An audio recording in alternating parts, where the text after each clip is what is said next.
Sejak kecil, aku Naya bukan tipe perempuan yang punya banyak mimpi besar. Hidupku sederhana saja, bekerja, membantu orang tua, lalu berharap suatu hari nanti aku bisa membangun keluarga kecil yang hangat. Mungkin karena itulah saat pertama kali bertemu Raka, aku merasa hidupku seperti mulai berubah.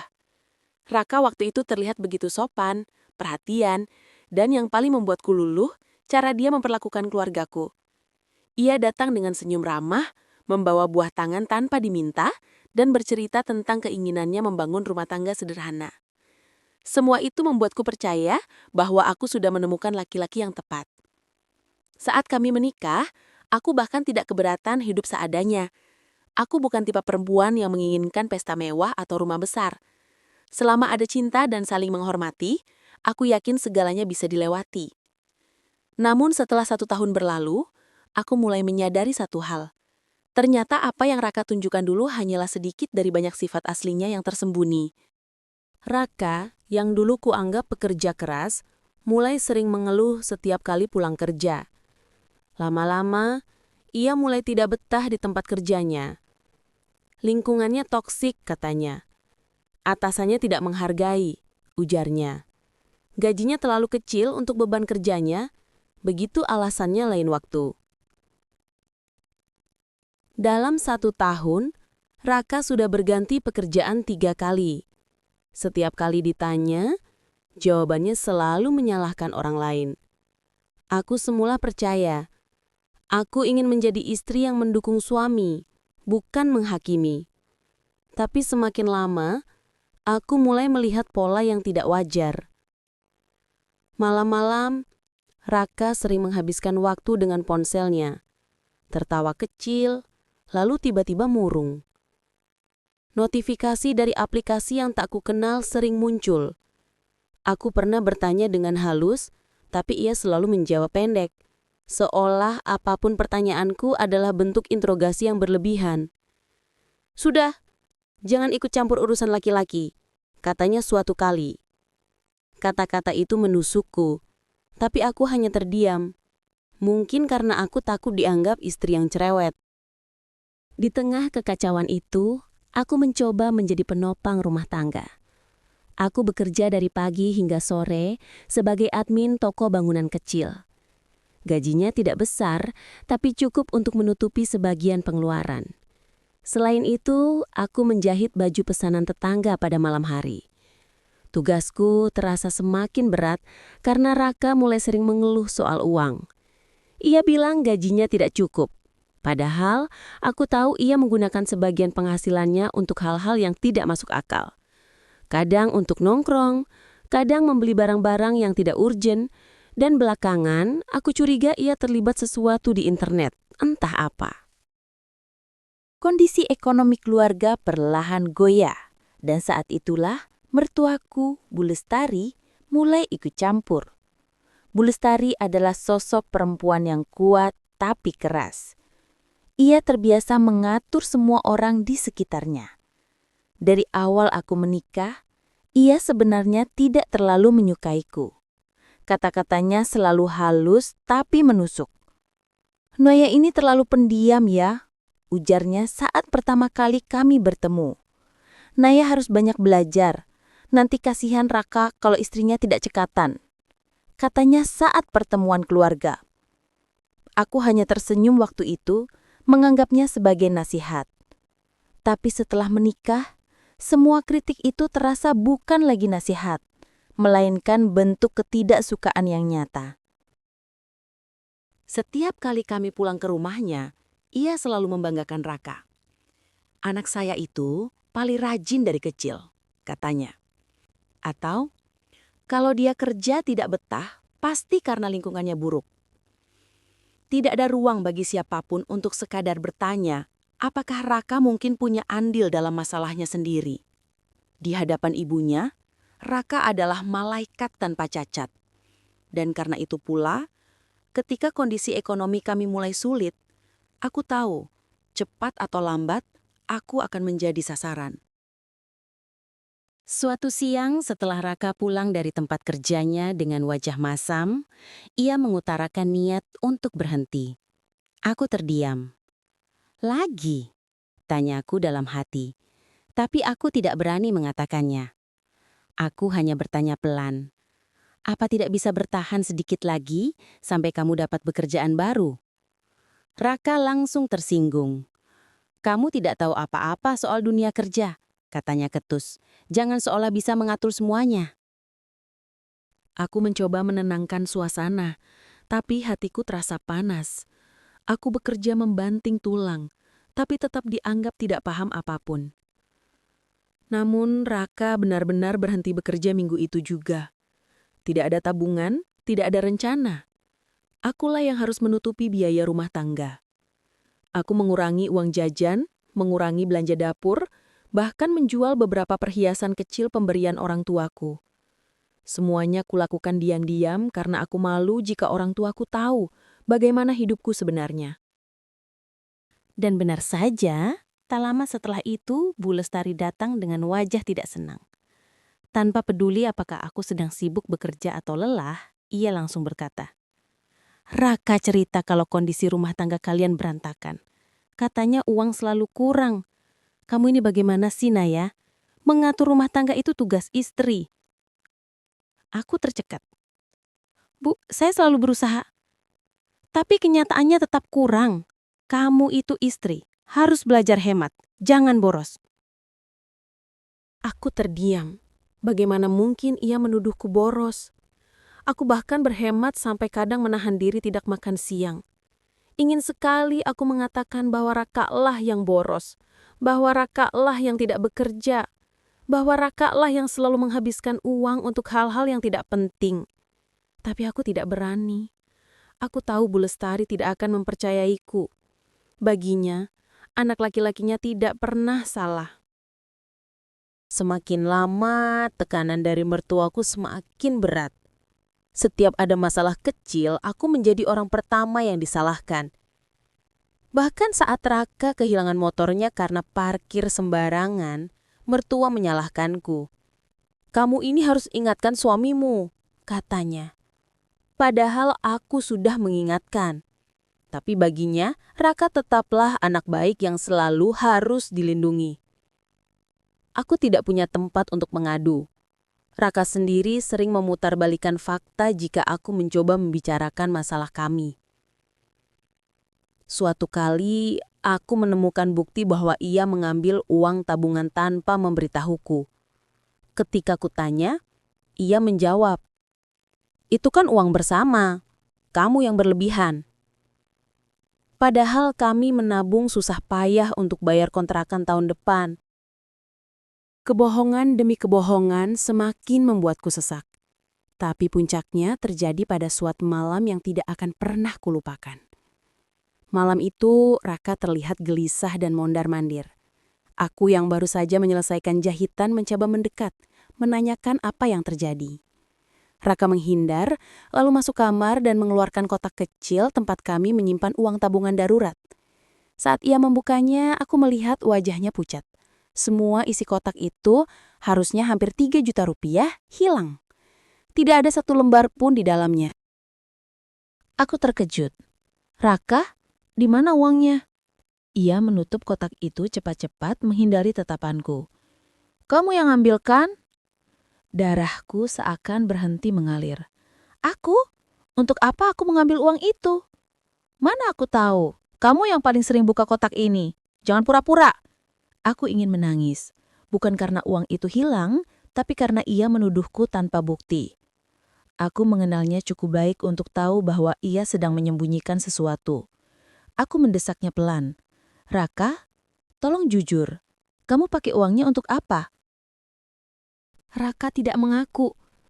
Ia malah keluar rumah sambil menghempaskan pintu. Malam itu aku tidak tidur. Aku hanya duduk di ruang tamu, menunggu penjelasan yang tidak pernah datang. Hingga siang harinya, tiba-tiba Bu Lestari muncul di depan rumah sambil membanting pintu pagar. "Naya, apa-apaan ini? Raka bilang kamu membuat uang tabungan mereka hilang." Aku berdiri terpaku. Raka berdiri di belakangnya, menunduk seolah ia korban. Entah bagaimana ia bisa berbohong begitu lancar. Bu, saya tidak... Jangan bohong. Raka sudah cerita semuanya. Kamu menghabiskan uang itu tanpa izin. Kamu ini istri macam apa? Raka sudah susah payah mencari nafkah, kamu malah menghambur-hamburkannya. Aku merasakan dada sesak, seakan seluruh udara meninggalkanku. Bu, Raka tidak kerja sekarang. Saya yang... Berhenti menyalahkan Raka, bentaknya. Aku membeku. Raka tetap diam, tidak membelaku sedikit pun. Pada hari itu, aku sadar, hidupku benar-benar berubah. Aku dijadikan kambing hitam atas kesalahan yang tidak kulakukan. Raka kehilangan uang tabungan karena hal yang hanya Tuhan dan Dia yang tahu penyebabnya.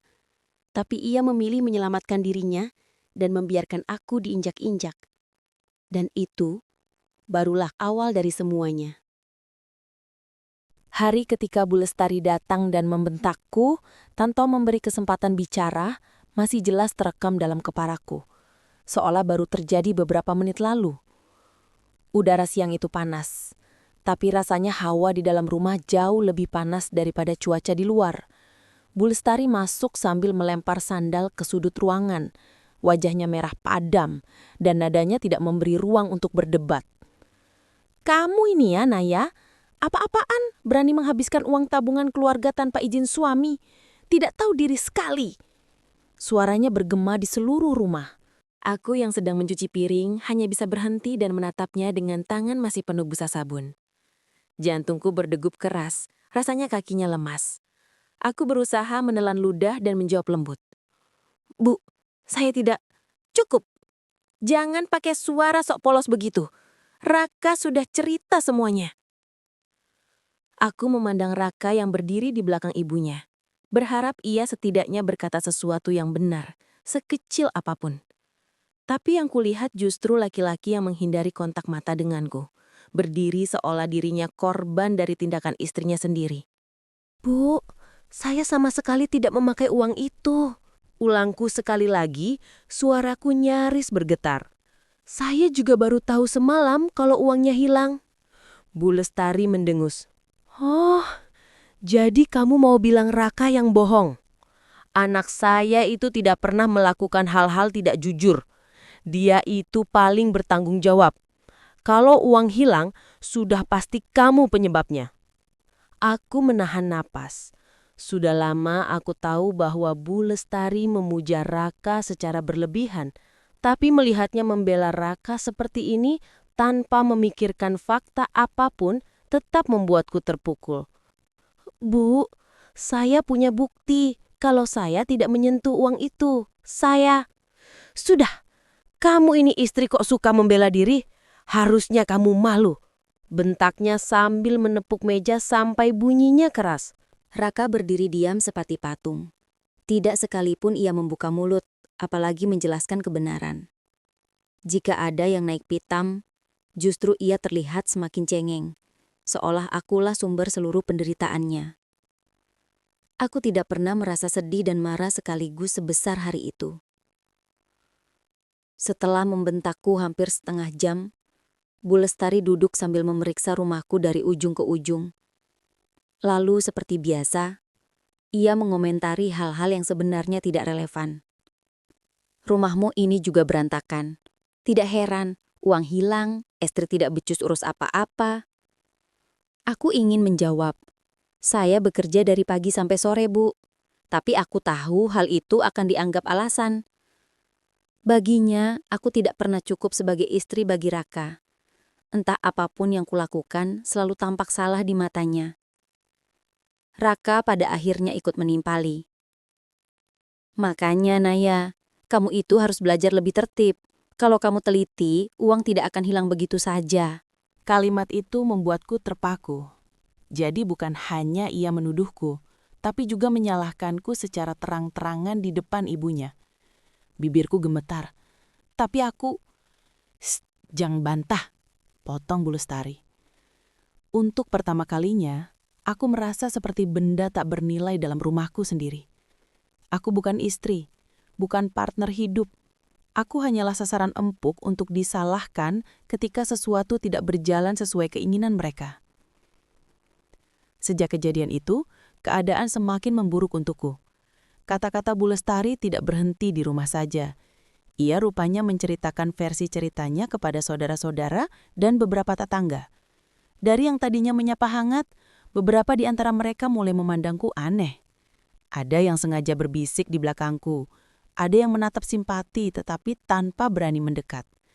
Aku tahu itu semua karena mereka mendengar Naya menghabiskan uang rumah tangganya tanpa izin. Sementara itu, aku tetap bekerja seperti biasa. Namun, beban pikiran membuatku sering kehilangan fokus. Beberapa pekerjaan meleset, beberapa jahitan terbengkalai. Aku mencoba bertahan sambil bernafas dalam-dalam setiap kali merasa sesak. Tapi rasa malu yang disebarkan mertua sudah terlanjur membuatku makin terpuruk. Malam-malamku menjadi semakin sulit. Raka tidak pernah membicarakan masalah ini secara terbuka. Ketika kutanya, ia hanya berkata singkat, "Kamu jangan salahkan aku kalau ibu jadi ikut campur. Kamu toh yang buat kacau." Seakan-akan aku memang bersalah sepenuhnya. Padahal di balik semua itu, aku tahu Raka memanfaatkan keheninganku. Ia tahu aku tidak akan berani membeberkan bukti-bukti atau mempermalukan dirinya. Ia tahu aku terlalu sabar dan terlalu ingin menjaga keharmonisan rumah tangga. Dan dia menggunakan itu semua sebagai tameng.